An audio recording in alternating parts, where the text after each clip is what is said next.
Muito bem, gente. Então, o tema da nossa aula dessa semana é sobre o período do Brasil da Nova República. Olha, eu vou gravando aqui, eu vou vendo propriamente a questão do tempo. Quero ver, talvez não fique muito extensa essa aula, gente, porque nós temos aqui, né, o período final da ditadura militar, né, do governo militar, como quer falar, e aí temos o período da Nova República, que seria de 85 até hoje. Mas assim, vamos lá para aquilo que nos interessa.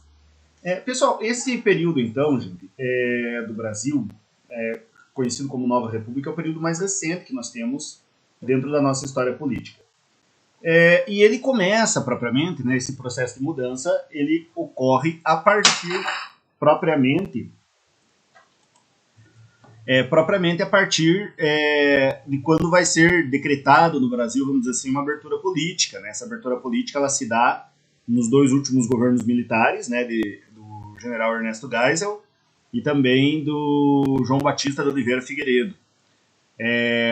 Assim, quando se percebeu no Brasil, né, a partir do final do governo Médici, que não teria propriamente, que o Brasil não precisaria de ficar ainda sobre o regime, um governo militar. Então os militares eles pegaram e promoveram no Brasil uma abertura lenta, gradual e segura, né? Ou seja, para que fizesse essa transição do poder militar novamente para o poder civil. Muito bem. Então a democracia foi a grande aspiração do povo brasileiro desde o estabelecimento da ditadura militar. Né? Governos de Geisel e Figueiredo propuseram-se a diminuir a ditadura. Então o que o governo Geisel fez? Vamos lá. Então temos aqui, né? Para Geisel, a abertura deveria ocorrer de forma lenta, gradual e segura, conforme eu comentei com vocês. Só que esse processo de abertura política não foi gradual, existiram retrocessos, como estamos mostrando esse esquema aqui, que fala da questão do pacote de abril de 77, onde houve o fechamento do Congresso, eleições por membro do Congresso Nacional e Assembleias Estaduais, mandato de 6 anos para o próximo presidente militar. Ou seja, né, embora essa abertura fosse lenta, gradual e segura, existiram retrocessos. Isso aqui não foi um avanço. Né? Fechar o Congresso, ou seja, eleições por membro do Congresso Nacional e Assembleias Estaduais, ou seja, retrocedeu, não avançou. Bem, outra coisa que havia no governo Geisel, né? Os militares linha dura faziam oposição à redemocratização do país. Aqui também temos um ponto interessante. Inclusive, nesse período do governo militar é que nós vamos ter a morte mais conhecida no governo militar, que foi a morte do Vladimir Herzog, jornalista da TV Cultura, em que ele foi dar um depoimento no DOI-CODE, né, e foi preso e na manhã seguinte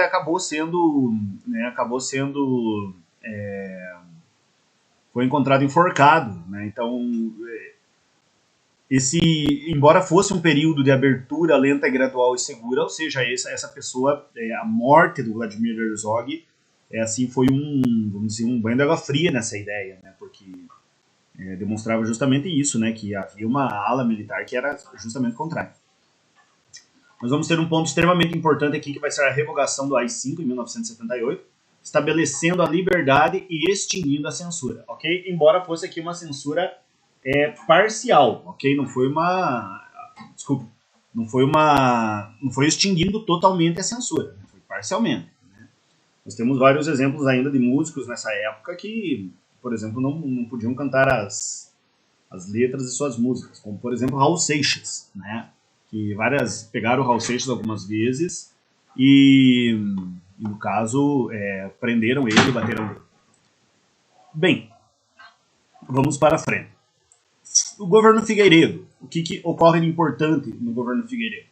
Bem, então no governo Figueiredo, de 1979, nós vamos ter a lei da anistia em 1979. Só que essa lei da anistia, gente, ainda hoje é muito criticada. Por quê? Porque, ao mesmo tempo, o que é anistia? Anistia é como se fosse um perdão da dívida, né? Só que essa lei da anistia ela foi em duplo sentido. Por exemplo, ela servia tanto para os políticos, políticos, artistas que foram exilados do Brasil no período do governo militar, Mas também servia para inocentá-los, assim também como servia para inocentar os torturadores da ditadura. Sabe? Então isso foi um grande dilema, digamos assim, que teve até esse período. Se cobrava muito do julgamento desses torturadores do período do governo militar e, claro, como se trata aí, né, gente, praticamente mais de 40 anos atrás dessa lei da anistia, né? Claro, esses torturadores, eles estão, essas pessoas que trabalhavam com a tortura, eles estão, ao longo do tempo, eles estão morrendo, né? Passando o tempo, né, claro. Bem, e não está sendo julgado, então tem muita gente que critica aí, principalmente a questão dos partidos de esquerda. Essa época também foi uma época em que houve um pluripartidarismo, né, em vez do bipartidarismo. Vamos nós lembrarmos que lá no primeiro período do governo militar havia, né, a antiga Arena, né, que vai virar depois o PDS e depois virar o PFL, que hoje é o Democratas, ok? Eu quando falo do PDS, eu sempre lembro de uma história. Tinha um cara que era tão fanático pelo partido, né, pelo PDS, né, que nesse período aqui que deu o nome do filho dele de Pedicino, né, por causa do PDS. Enfim, baboseira à parte, vamos seguindo adiante. E o antigo MDB, né, que virou atualmente, né, o PMDB, que é o número 15, o PT, né, o PTB, o PDT e o PP. Né, então, partidos que então houve uma proliferação partidária aqui, nesse período da história do Brasil durante o governo Figueiredo.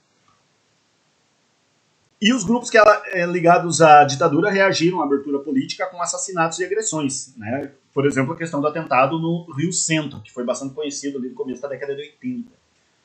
Então, são algumas mudanças que nós vamos passando aqui durante o governo Figueiredo, né, para o processo de redemocratização. Também durante o governo Figueiredo, gente, vai ocorrer o que nós chamamos as campanhas indiretas já, de 1984. Só esqueci de comentar aqui. Aqui dentro do PT, gente, vai surgir também a figura do Luiz Inácio Lula da Silva, né? Líder sindical que vai ganhar destaque nessa época e posteriormente, né, vai se tornar presidente do Brasil aí de 2003 até 2010, né, se não me falha a memória. Bem, durante esse período do Figueiredo, gente, houve também a campanha das diretas já. O que é isso? Né? A campanha da direta já foi criada com base na proposta da emenda constitucional Dante de Oliveira. Propunha o restabelecimento da eleição direta para presidente. Lembrando que não era eleição direta, era indireta, era só o colégio eleitoral que votava, ou seja, só o Congresso. Bem, aqui tem um ponto importante. Apesar da mobilização nacional, não conseguiu o número de votos suficiente para ser aprovada.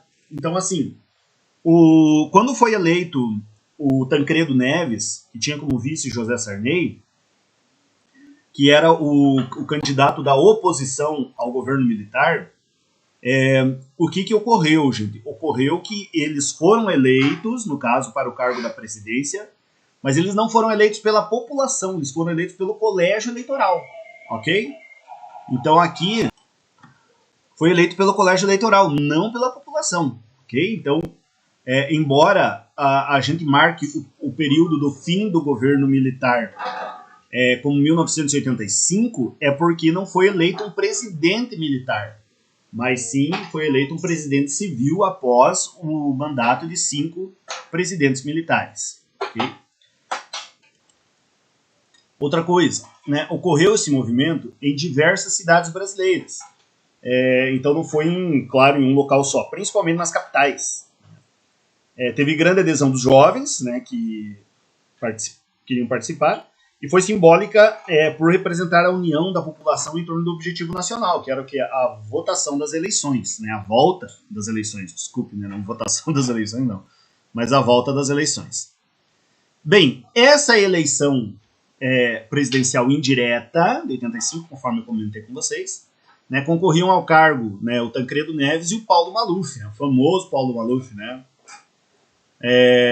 Bem, então foram eleitos Tancredo Neves como presidente, José Sarney como vice, só que o Tancredo, um dia antes de assumir, ele foi internado, e ali, depois de um mês internado, ele acabou falecendo.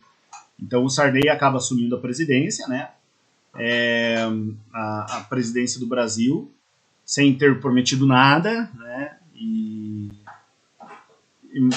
E assim, houve uma grande comoção em torno da morte do Tancredo Neves, né? No Brasil existiram três grandes, né, assim, três grandes velórios, né? Que foi o velório dois foram políticos e um foi de um esportista, né? Então, o primeiro foi do Tancredo Neves, do Getúlio Vargas, em 54, quando ele comete suicídio, né? Que era o herói operário do Brasil. O segundo vai ser do Tancredo Neves, porque ele representava uma perspectiva de mudanças para o Brasil, né? Assim, gente, muita gente acha que o Tancredo seria um herói, seria maravilhoso, tal, tudo isso. Olha, a carreira política dele antes mostra o contrário, ok? Só para a gente desmitificar alguma coisa. E também nós vamos ter uma outra grande uma morte, sim, que vai ser talvez o maior velório, a maior comoção nacional que nós temos na história do Brasil, que é a morte do Ayrton Senna, em 1994. Mas isso aqui está fora desse nosso quesito aqui. Bem, então é eleito o primeiro presidente civil desde 1964. Então aqui nós temos o fim do período do governo militar, ok? Com a eleição do Tancredo Neves, embora quem assumiu foi José Sarney. Bem, algumas coisas que nós temos, né, durante esse período do governo de José Sarney, então, uma delas vai ser a Constituição Federal de 1988. Essa Constituição, gente, chamada de Constituição Cidadã, ela trouxe avanços sociais para o Brasil, principalmente na setor assim, da liberdade de expressão. Ok? O mandato de 4 anos para cargos do executivo, né? Lembrando que o último mandato militar do governo militar foi de 6 anos, né? Então diminuía. E a 8ª Constituição Brasileira, ou seja, a primeira Constituição Brasileira, no caso, então vão marcando aí, foi a Constituição de 1824, que foi a única Constituição monarquista que nós tivemos, né, durante o período do primeiro reinado. Aí nós vamos ter a segunda Constituição em 1891, que essa vai ser a primeira Constituição republicana. Aí nós vamos ter 1934, durante o governo Vargas, a terceira. 1937, durante o governo Vargas também, a quarta. 1946, após a saída de Vargas, a quinta. Né? 1967 nós vamos ter a sexta, né? E 1988 nós vamos ter a 7ª. Mas por quê? Por que ele está mostrando aqui que é a 8ª Constituição? Porque teve, antes da primeira Constituição do Brasil, antes da primeira Constituição do Brasil, gente, teve uma Constituição que foi cancelada, né, que foi a Constituição de 1823, chamada Constituição da Mandioca. Então, se a gente somar mais essa Constituição da Mandioca, que deveria ser a primeira e não foi, nós temos as 8 aí. Bem, pessoal, meu pai é historiador e, claro, eu nessa época de 1988 tinha 8 anos, né? Eu sou um quarentão aí, né? Entrando na fase 200, né? Só vou sair dessa fase 200 se fizer 100 anos, né? Mas é difícil a gente alcançar isso, mas tudo bem, né? O meu pai, ele, né, nesse período aqui, ele lembra muito bem, ele como historiador, ele disse assim que quando foi promulgada essa Constituição, né, que diz aqui então Ulisses Guimarães, né, declaro promulgado o documento da liberdade, da democracia e da justiça social do Brasil, né, então o presidente da Assembleia Nacional Constituinte, Ulisses Guimarães, e quando caiu na mão do presidente, do José Sarney, que o José Sarney teve conhecimento da Constituição, que ele leu a Constituição, o José Sarney falou assim, presta bem atenção no que o José Sarney diz, que tá lá ainda, né, na parte política do Brasil, ó. Mas ele disse assim, a partir de hoje no Brasil, só vai pra cadeia ladrão de galinha, né? O José Sarney falou isso e infelizmente é o que nós vemos, né? Apenas pessoas que fazem pequenos roubos, pequenos delitos que vão pra prisão. A gente dificilmente vê um político ser preso. Infelizmente essa Constituição tem pontos positivos, né, que diz aqui avanços sociais, mas tem muito ponto negativo, gente. Então, principalmente a questão com relação à questão da impunidade, né, que é algo que se fala muito hoje. Muito bem, vamos lá para o governo de José Sarney. Foi de 1985 até o ano de 1990. Muito bem, gente. Então, foi promulgada a Constituição de 1988, como comentei com vocês, para tentar resolver, né, a grave crise econômica que tinha nessa época. Foram lançados então diversos planos econômicos com medidas antipopulares, como congelamento de salários, diminuição de créditos e troca de moedas. Uma coisa que havia muito era a questão da hiperinflação, ou seja, passava de 1000% ao ano, em 1989. Então, por causa disso, o presidente ele tinha altos índices de rejeição. Pessoal, eu lembro bem desse período aqui, embora fosse novo, eu lembro assim que, por causa, na época, as pessoas que mais trabalhavam em mercados eram essas pessoas aqui, ó, que trabalhavam com essa maquininha aqui, que eles passavam nas lojas assim, remarcando o preço dos produtos, sabe? Eles subiam, o preço dos produtos, gente, subia mais ou menos em média 3 vezes por semana. Eu lembro bem disso. Então, quando chegava, por exemplo, quando era começo de mês e tinha o pagamento, as pessoas corriam para o mercado, gente. Corriam para o mercado e corriam fazer as compras. A primeira semana era aquele fervo na cidade. Por quê? Porque se a pessoa deixasse para a segunda semana, para ela fazer as compras e comprar as coisas na segunda semana, ela perdia dinheiro.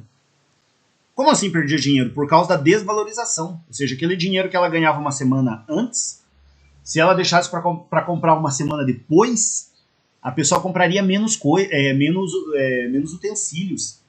Então era assim, primeira semana era uma correria, daí a segunda semana bem pouca, e a terceira e a quarta semana do mês eram mortas mesmo, sem movimento comercial nenhum.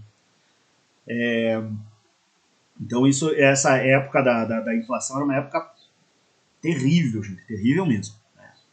Bem, a primeira eleição após a redemocratização, haviam 22 candidatos à presidência. Né?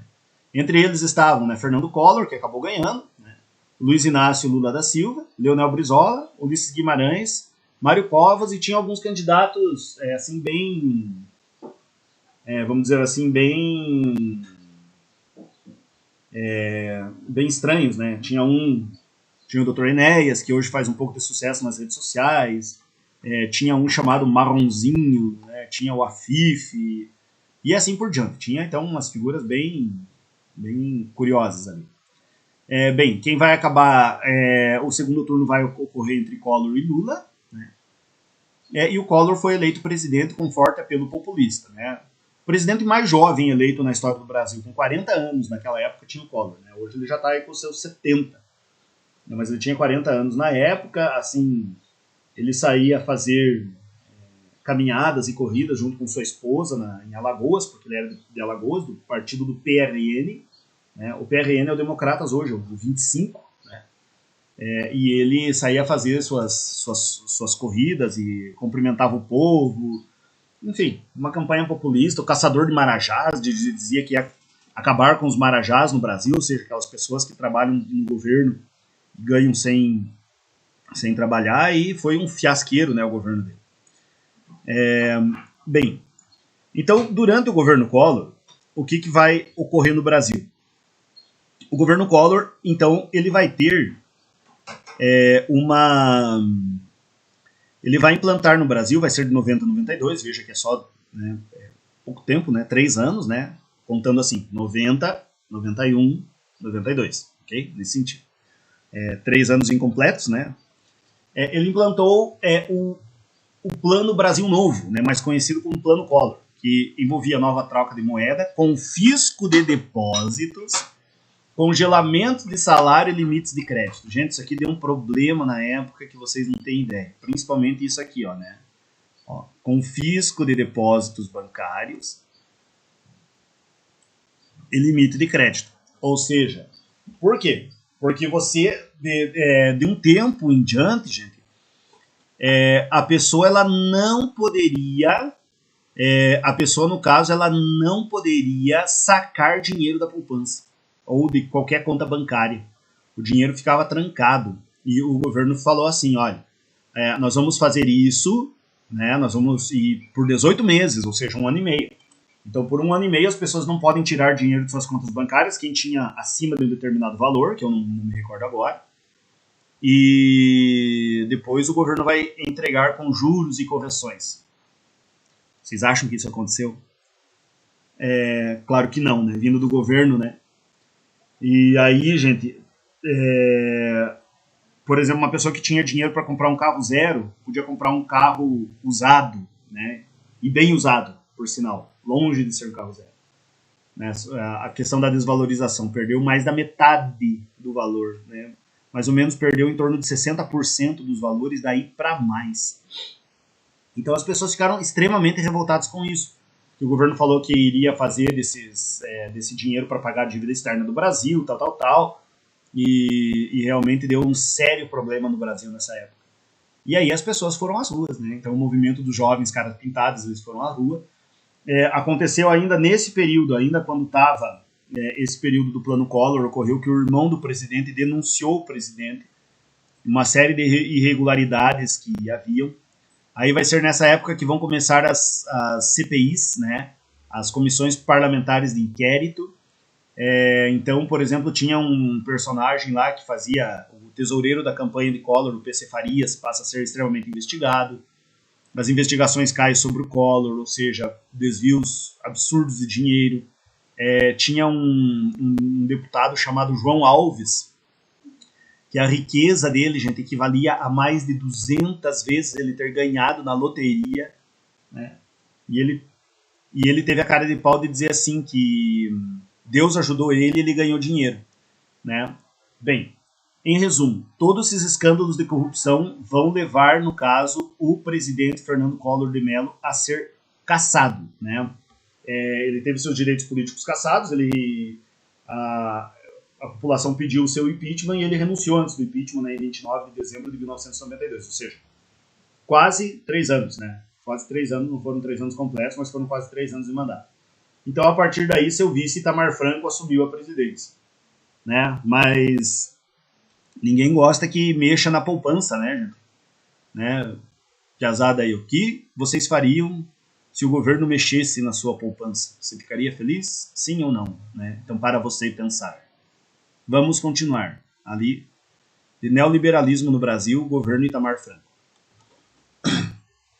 Muito bem, gente. Então nós vamos continuando aqui com a questão do neoliberalismo no Brasil. Achei bastante interessante esse título, essa tabela, tá bom? Porque embora aqui, né, coloque no caso o governo, né, nós temos algumas definições um pouco diferentes sobre a questão do neoliberalismo. Né? No neoliberalismo, tem alguns que apontam apenas o Collor e o Collor, o Itamar e o Fernando Henrique Cardoso como neoliberais, alguns pesquisadores.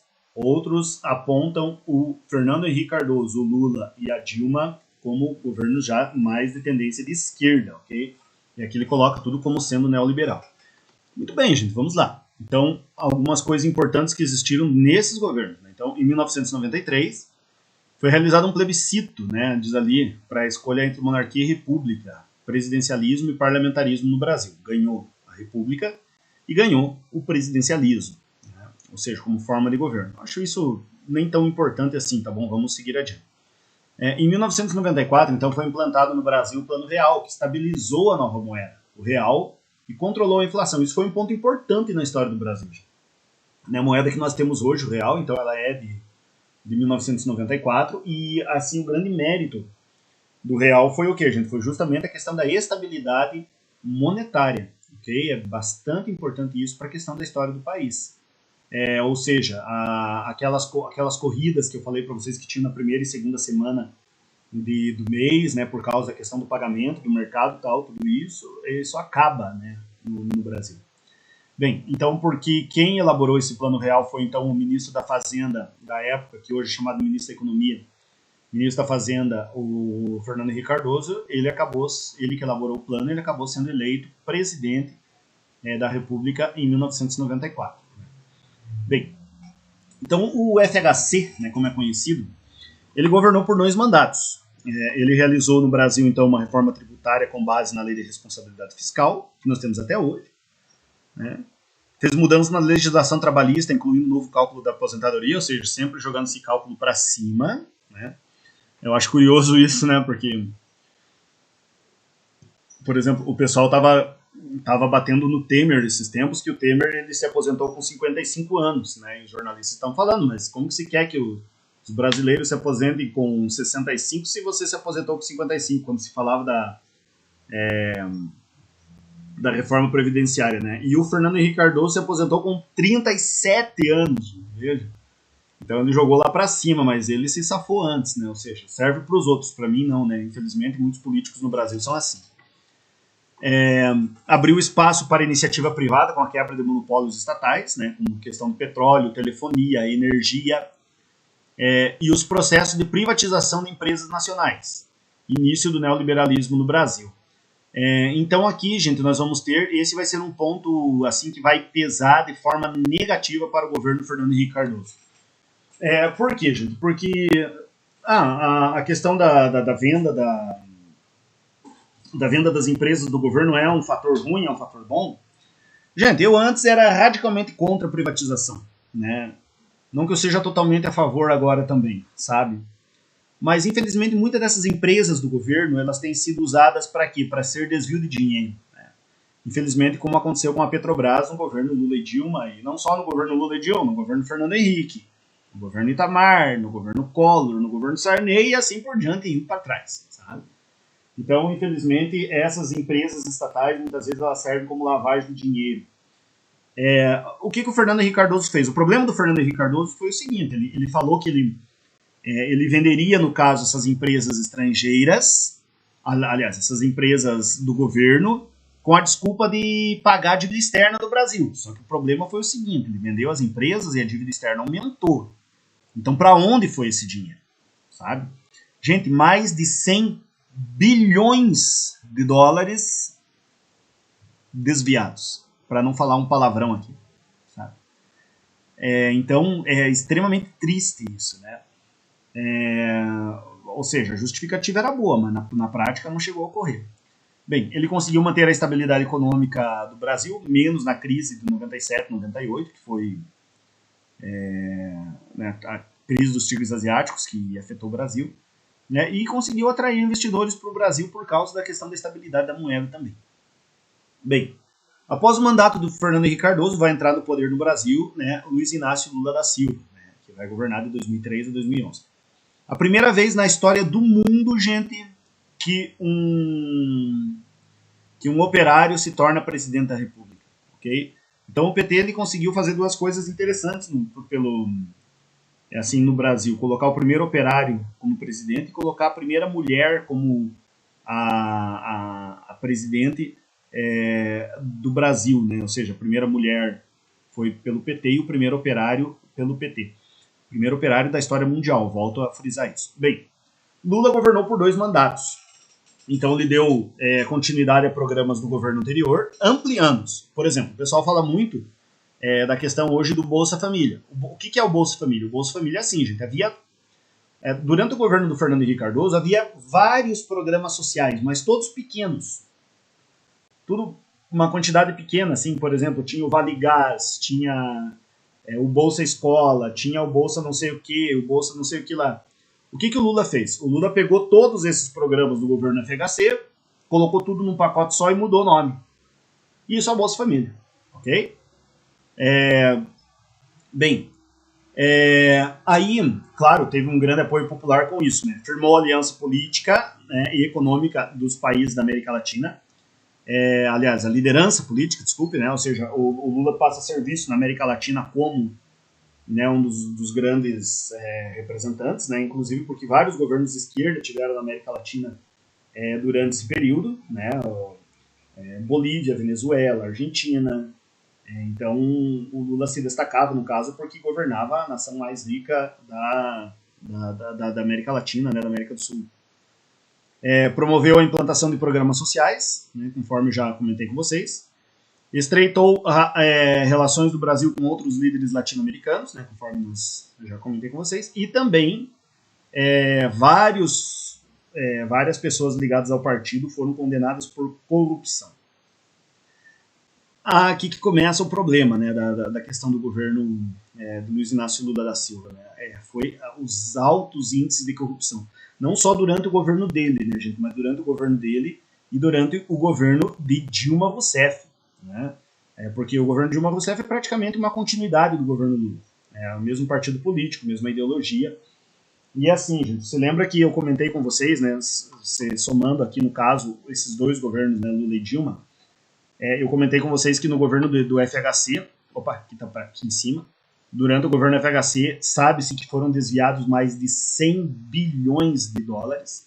Você sabe hoje que do governo Luiz Inácio Lula da Silva no governo Dilma foram desviados fácil mais de 900 bilhões de dólares, que foi verificado pela Lava Jato, pela GAECO, enfim, por esses órgãos de fiscalização. Então, gente, tem gente que diz assim, aquela história, né, rouba, mas faz, né? Desculpe, aluno, se para você isso serve, né, para mim não serve. Né? Eles já ganham muito bem para nos representarem, muito bem. Né? Os políticos brasileiros são os políticos mais bem pagos do mundo, já são pagos por isso, eles não precisavam roubar. Eles tinham que nos representar sem roubar. Felizmente é um tipo de cultura triste que tem no Brasil. Né, gente? Essa questão. E como disse o José Sarney lá, né, que eu comentei, a partir de hoje no Brasil só vai para a cadeia ladrão de galinha. Eu lembro muito bem do Lula uma vez, quando começou a ter os casos do mensalão. O mensalão era assim, gente. Então o governo fazia algum deputado do governo fazia algum plano para ser votado na Câmara e no Senado. E daí, para ser aprovado esse plano, o que o governo fazia? O governo, ele, por meio de empresas ali terceirizadas que eram ligadas ao governo, que depois seriam favorecidas também, eles compravam o voto dos deputados, que seria voto de apoio. Né? Então, assim, caro, gente. Né? Mais ou menos em torno de 30 mil cada voto. Você imagina a quantidade de dinheiro que foi roubada nessa época. Aí, quando se falou no caso de fazer uma comissão parlamentar de inquérito, né, uma CPI, o Lula veio a público e disse que não era hora de fazer CPI no Brasil nesse momento. Ou seja, claramente querendo desviar a atenção. Né, como ocorre ainda hoje, né, com muitos políticos aí que a gente acompanha no cenário, né, cenário político brasileiro. Bem, aí nós vamos ter também a questão do governo de Dilma Rousseff. Dilma Rousseff vai ser a primeira mulher a ocupar a presidência do país. Deu continuidade aos projetos sociais do governo anterior, só que seu primeiro governo se caracterizou pela desvalorização do real, novas investigações sobre corrupções e manifestações populares. Durante o governo Dilma, gente, nós vamos ter ali, então, as primeiras grandes manifestações mesmo, vão se dar em 2013, o ano que teve no Brasil a Copa das Confederações, que foi um ano antes da Copa do Mundo. E que o povo tinha muita gente fula da vida por causa dos desvios que estavam sendo feitos para a construção dos estádios.